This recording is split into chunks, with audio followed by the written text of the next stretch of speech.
correspondent Peter Alexander is outside. He's with the town hall crowd, and he's got the latest on the Republicans. Hey, Peter, good morning. Hey, Matt and Savannah, good morning to you. Just another day at the office, right? The suspense in this race is whether Donald Trump can get to 1237, that magic number of delegates needed to clinch the nomination. It may be 2 or 3 more months before we know that answer, as Trump returned to his combative form on the trail.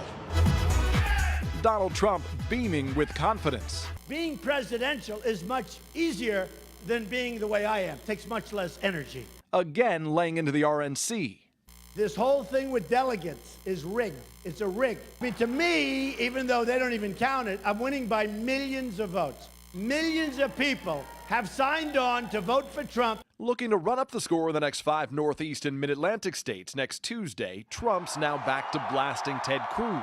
We got Lion Ted Cruz. There is no path for Lion Ted Cruz to get the nomination. He's out. Just hours after dropping the name calling. Senator Cruz. Overnight saying it would have been undignified to mock Cruz on election night with so many people watching. And even as he attacks his potential Democratic opponent, we have crooked Hillary. Trump's now entertaining the idea of a truce with the Clintons. Will personal lives be fair game? I hope not. I don't look to. I certainly would like to keep that out if possible. There will be retaliation unless it's fair. Trump advisors in this internal memo of talking points, claiming the campaign can reach 1,400 delegates, well more than the number needed to clinch the nomination. Meanwhile, Ted Cruz is facing a math problem, just days away from mathematical elimination, now publicly acknowledging he can't clinch before Cleveland. Nobody's getting 1237. Donald knows that. We're headed to a contested convention. That argument offering John Kasich an opening, his campaign tweeting now that Cruz is mathematically eliminated, the only difference between him and Kasich is Kasich can defeat Clinton.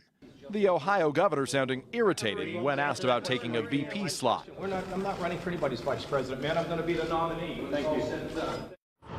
And new this morning, NBC News has confirmed that Donald Trump will give his first formal policy speech next week in Washington, D.C., focusing on the relationship between economics and foreign policy. He's going to be doing it for the first time with teleprompters. In fact, he had a pair of teleprompters brought into his office this week to practice. And campaign aides tell me he'll also be hiring a speechwriter. Matt and Savannah, that's another Trump first. But he's still tweeting, Peter, and I just saw one this morning where he says that Kasich and Cruz, time to get out of the race. Yeah, no, that's exactly right. Of course, at this point, it's all but obvious that he's the only one that can get to that 12.